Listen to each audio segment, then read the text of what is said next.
আজ সকালে হোয়াটসঅ্যাপে জানানো হয়েছিল যে কৃত্তিবাসের রামায়ণ নিয়ে পর্যায়ক্রমে বেশ কিছু আলোচনা দেব। আমাদের বিশ্ববিদ্যালয়ের সিলেবাসে এবং নেট সেটেও কৃত্তিবাসের রামায়ণ অন্তর্ভুক্ত হয়েছে।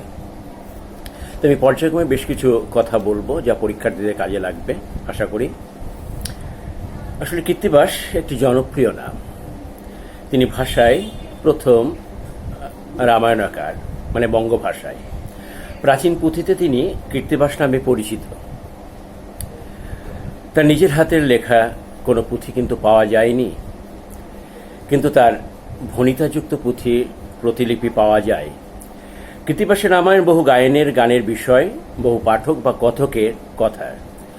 পুঁথির লিপিকারও অসংখ্যক, কাজে কৃত্তিবাসের রামকথা অগ্নিশুদ্ধসীতার মতো বিশুদ্ধ নয়।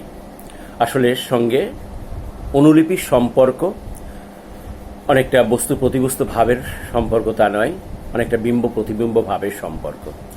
ভাষা সম্পর্ক সে একই উক্তি প্রযোজ্য। কৃত্তিবাসে ভণিতাযুক্ত অনেক পুঁথি আমাদের কলকাতা বিশ্ববিদ্যালয়ে, বঙ্গের সাহিত্য পরিষদ, বিশ্বভারতী, ঢাকা বিশ্ববিদ্যালয় এবং রংপুর সাহিত্য পরিষদের সংগ্রহশালায় সংগৃহীত রয়েছে। এছাড়া অন্যত্র আছে। বিষয় এবং বিষয়ক্রম ঠিক থাকলেও এদের প্রকাশভঙ্গি কিন্তু একরূপ নয়। ভাষার পার্থক্য এখানে একটা গুরুতর বিষয়। বাক্যের বিন্যাস একটি থেকে অপরটি পৃথক।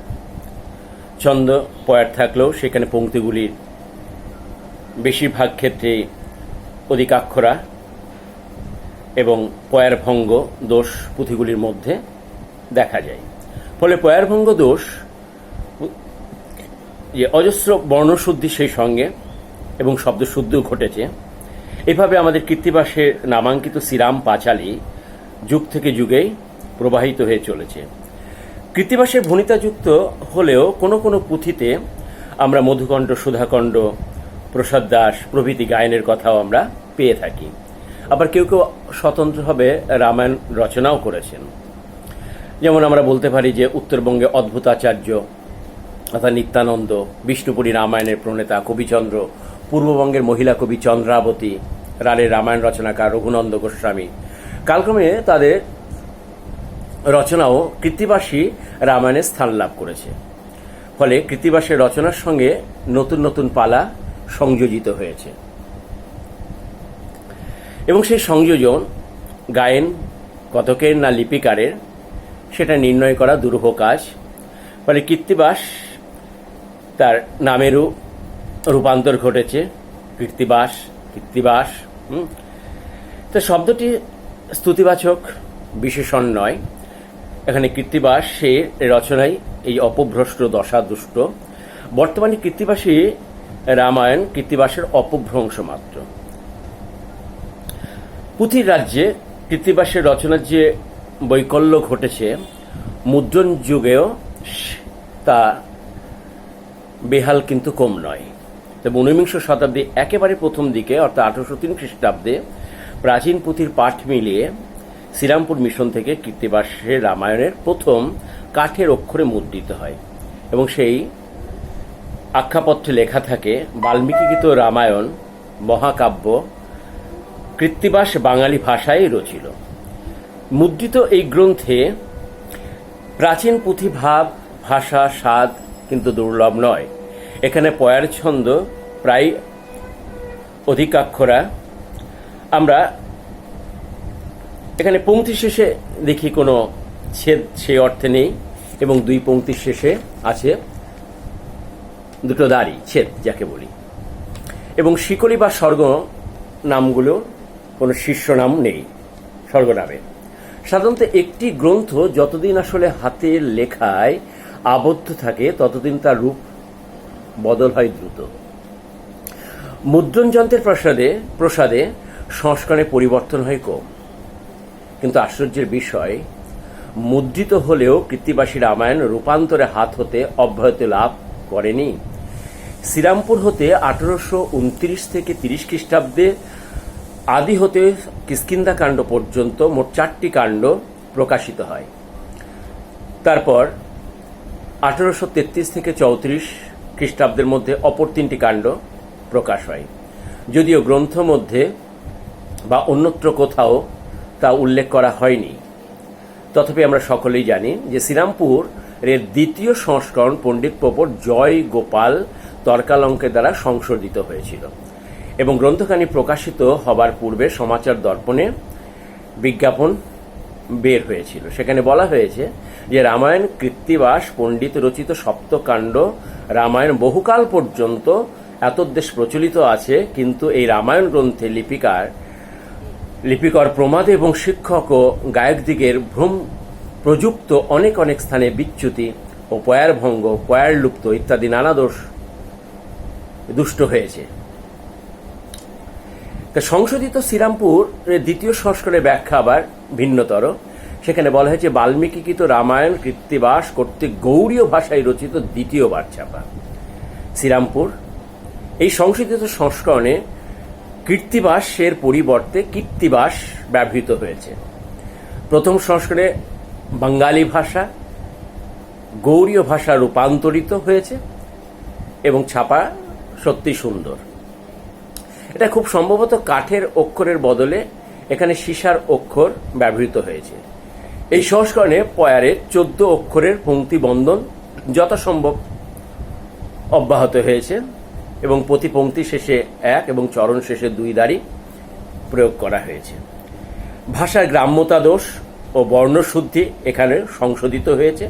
অপ্রচলিত শব্দ বহুল স্থলে পরিত্যক্ত হয়েছে। অন্তমিলযুক্ত, সুচিন্তিত ও সুন্দর। শ্রীরামপুর মিশনের প্রথম সংস্করণের তুলনায় শ্রীরামপুর মিশনের দ্বিতীয় সংস্করণ পাঠ সম্পূর্ণ নতুন। লক্ষ্য করবার বিষয় যে শ্রীরামপুরের দ্বিতীয় সংস্করণে শিকলিবন্ধ বা স্বর্গবন্ধে কোনো শিষ্য নাম নেই। সর্বনাম যোজনায় কৃতিত্ব কিন্তু আসলে বটতলার সংস্করণে।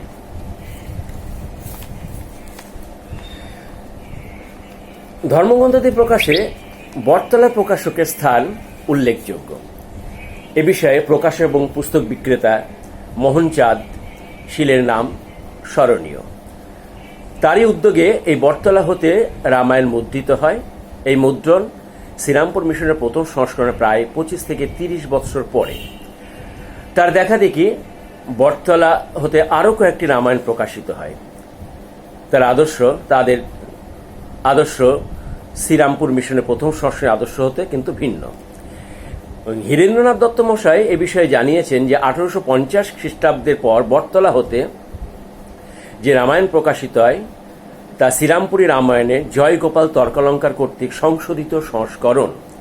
কালে এই সংস্করণ সাধারণের বহুল প্রচার লাভ করে এবং প্রতিযোগিতার অপর সংস্করণ বিলুপ্ত হয়ে যায়। এখন দেশে সর্বত্র যে রামায়ণ আমরা পাঠ করে থাকি তা মূলত এই জয়গোপালী সংস্করণের পুনঃসংস্করণ মাত্র। বটতলা সংস্করণের সবটাই যে জয়গোপাল এর অনুকরণ এমন কথা বলা চলে না। বটতলায় নিজেরও সংযোজন এখানে ঘটেছে। বটতলার সংস্করণগুলি যারা সংশোধন করতেন তারাও কিন্তু পণ্ডিত। বটতলার সংস্করণের প্রধান কৃতিত্ব আসলে সর্বনামের প্রচলন। শ্রীরামপুরী কোনো সংস্করণে কিন্তু সর্বনাম ছিল না। সাধারণ পাঠকের যাতে বিষয়ে গ্রহণ করতে সুবিধা হয় সেই দিককে মূলত লক্ষ্য রেখে বটতলার সংস্করণে পণ্ডিতবর্গ সর্বনাম সংযোজন করেছেন। এখনো পর্যন্ত প্রচলিত কৃত্তিবাসী রামায়ণে বটতলার এই আদর্শই অনুসরণ করা হচ্ছে এবং রাম ভক্তিমূলক কতগুলি অংশ সেখানে বটতলার সংযোজন, যেগুলি মূলত আমাদের শ্রীরামপুরের কোনো সংস্করণ না। তা পরবর্তীকালে মুদ্রিত প্রায় সকল রামায়ণে আমরা দেখি যে এই রচনা অংশটি স্থান পেয়েছে, অথচ কৃত্তিবাসী রামায়ণে চরণটি প্রক্ষিপ্ত। যে চরণটার কথা বলা হচ্ছে তা হচ্ছে যে সমন দমন রাবণ, রাজা রাবণ দমন রাম, সমন ভবন না হয় গমন যে লয় রামের নাম। এছাড়া নতুন শব্দ সংযোজন, নতুনভাবে পংক্তিবিন্যাস বটতলার সংস্করণে অনেক আছে। যেমন আদিকাণ্ডে আছে গঙ্গাস্তবে, গঙ্গা মাতা দেবী আইলে এই ভুবি এ 3 ভুবনে প্রতিকার, সুরনর তারিণী পাপ তাপ নিবারণী কলিযুগে এমন অবতার। তবে মোটামুটি বলতে হয় যে বটতলার পরবর্তী সংস্করণগুলি জয়গোপালের সংস্করণের ঈষৎ হেরফের মাত্র। 1880 খ্রিস্টাব্দে গুপ্তপ্রেস হতে যে সংস্করণটা প্রকাশ হয়েছিল তাকে বাদ দিলে ঊনবিংশ শতকের মধ্যভাগ হতে শুরু করে বিংশ শতকে প্রকাশিত কৃত্তিবাসে নামে মুদ্রিত যাবতীয় রামায়ণ জয়গোপাল তথা বটতলার সংস্করণের প্রতিলিপি মাত্র। তবে এর ভিতর কেউ কেউ প্রাচীন বা অপ্রাচীন পুঁথি হতেও কিছু নতুন অংশ সংযোজন করেছেন এবং কলেবর বৃদ্ধি করেছেন। কেউ আবার রুচির মুখ চেয়ে শৃঙ্গারসাত্মক রচনাগুলি বর্জন করেছেন, যেমনটা আমরা দেখি রামানন্দ চট্টোপাধ্যায় কর্তৃক সম্পাদিত প্রবাসী সংস্করণে। কাজে বর্তমানে কৃত্তিবাসের নামে প্রচলিত যে রামায়ণ আমরা পড়ে থাকি বা মুদ্রিত হয় তা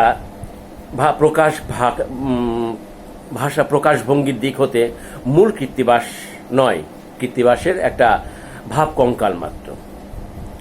এর ভেতর হতে কোনো সুধী পাঠক কৃত্তিবাসকে উদ্ধার করতে সচেষ্ট হয়েছেন এবং বঙ্গের সাহিত্য পরিষদের উদ্যোগে হীরেন্দ্রনাথ দত্ত সম্পাদনায় 1307 সালে অযোধ্যাকাণ্ড এবং 1310 সালে উত্তরাকাণ্ড প্রকাশিত হয়। উত্তরাকাণ্ড সম্পাদনায় শ্রী দত্ত যে 3খানি হস্তলিখিত পুঁথিকে আদর্শরূপে গ্রহণ করেন তাদের ভেতর ক হচ্ছে 209 এবং 208 পুঁথি 2খানি উল্লেখযোগ্য। পুঁথি 2খানিতে অমিল গুরুতর, তবু এই কাণ্ডের সম্পাদক 2 বিষম আদর্শকে একত্রে মিলিয়ে কৃত্তিবাসের মূল উদ্ঘাটনে প্রয়াসী হয়েছেন এবং এই প্রয়াস প্রশংসনীয়, কিন্তু তাতে খাঁটি কৃত্তিবাস কতখানি আছে সে বিষয়ে একটা জিজ্ঞাসা চিহ্ন থেকে গেছে।